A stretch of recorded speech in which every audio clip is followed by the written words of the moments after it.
Are we about to see a big turning point in North Korea's denuclearization?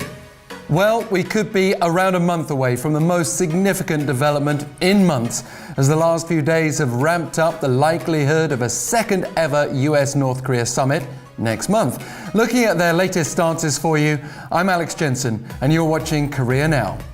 Firstly, the United States does seem pretty optimistic generally, especially when considering President Donald Trump's mood. He said Sunday a lot of progress has been made and that he's looking forward to meeting Chairman Kim at the end of next month. He cited great meetings with North Korean representatives, and he complained that the media is not giving us the credit for the tremendous progress we have made with North Korea.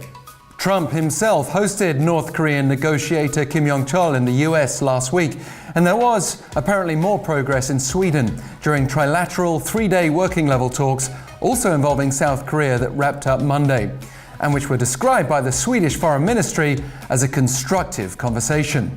Since then, Secretary of State Mike Pompeo said in video remarks at the World Economic Forum in Davos that he believes we'll have another good marker at the end of February. He described the last few days as a little bit more progress and admitted there remains an awful lot of work to do. So Washington's made clear where it wants to end up, North Korea's full denuclearization, but Pompeo's comments also show the US recognizes there are many steps yet along the way towards achieving the denuclearization that was laid out in Singapore, referring to that very general commitment made during the first ever US-North Korea summit last June.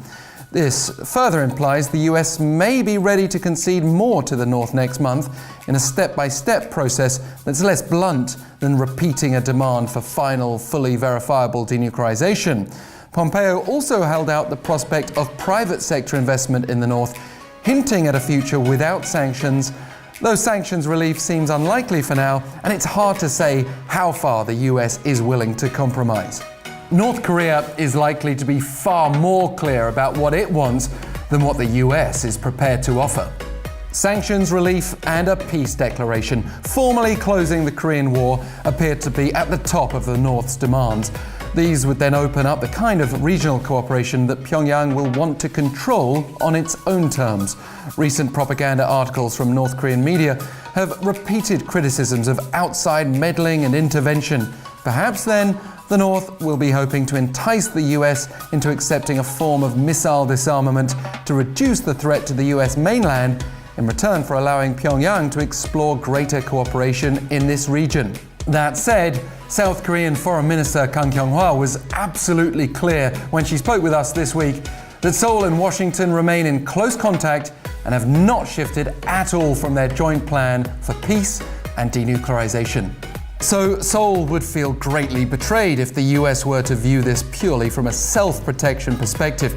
Then again, South Korea would no doubt welcome any step towards denuclearization that allows greater inter-Korean cooperation, as this has been what President Jae-in has been calling for all along. The danger signs, particularly for conservative critics here, would be any lessening of America's military commitment to South Korea in return. The fear of being left isolated is greater among pessimists than their hope for cooperation. But President Moon has strongly urged the US to seize the moment with North Korea, promising all-out efforts to help ensure the success of the second summit. Though we may not know the outcome right now, Moon told top aides, one certain thing is that international political conditions surrounding the Korean Peninsula are changing rapidly. He added that this is the first opportunity that has been presented to us in 65 years since the end of the Korean War in 1953, and one that may never come again. We must take advantage of this opportunity, he said, no matter what.